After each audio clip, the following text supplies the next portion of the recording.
ناظرین کرام، سوئٹزرلینڈ میں نئے سال کے موقع پر منعقدہ وقار عمل کی رپورٹ ہمارے پاس ہے، ملاحظہ فرمائیے۔ مجلس خدام الحمدیہ سوئٹزرلینڈ کو نئے سال کی آمد پر مورخہ 31 دسمبر 2013 کو زیورخ کے بے گھر احباب کو کھانا تقسیم کرنے کا موقع ملا۔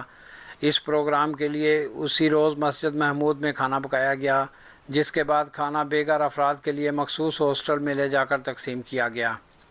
اس طرح اللہ تعالیٰ کے فضل سے جماعت احمدیہ جو دکھی انسانیت کی خدمت میں ساری دنیا میں پیش ہے، سوئٹزرلینڈ میں بھی بے گھر اور ضرورت مند احباب کی خدمت کی توفیق ملی، جو کہ اس بات کی دلیل ہے کہ جماعت احمدیہ اہم مواقع پر بھی دکھی لوگوں کی ضروریات سامنے رکھتے ہوئے ان کی خدمت کو اپنا عین فرض سمجھتی ہے۔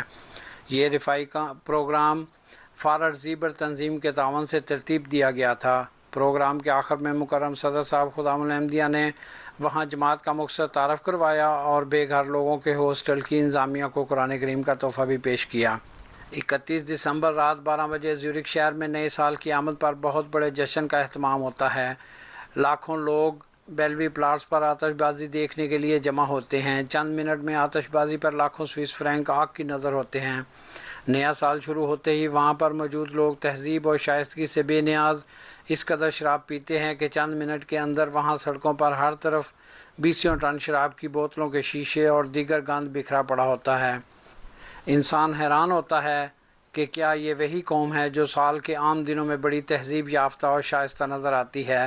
مجلس خدام الحمدیہ سوئٹزرلینڈ زیورخ شہر کی انتظامیہ کے ساتھ مل کر وہاں سڑکوں پر موجود گند اٹھاتی ہے۔ اس سال بھی 31 دسمبر کو جماعت احمدیہ کے 22 رضاکاروں نے اس کام میں حصہ لیا۔ اس وقار عمل کے دوران رضاکاروں نے ایسی جیکٹس پہن رکھی تھی جن پر مسلم فار پیس لکھا ہوا تھا۔ دعا کے ساتھ وقار عمل کا آغاز ہوا۔ اس صفائی کے کام کے لیے برش اور دیگر سامان شہر زیورخ کی انتظامیہ نے مہیا کیا۔ تقریباً 3 گھنٹے تک یہ کام جاری رہا۔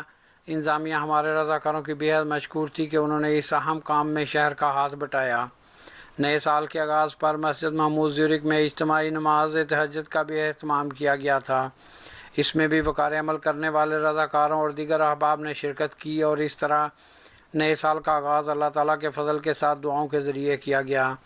اللہ تعالیٰ ہمارے لیے یہ نیا سال ہر لحاظ سے مبارک فرمائے، آمین۔ داؤد احمد، MTA انٹرنیشنل، سوئٹزرلینڈ۔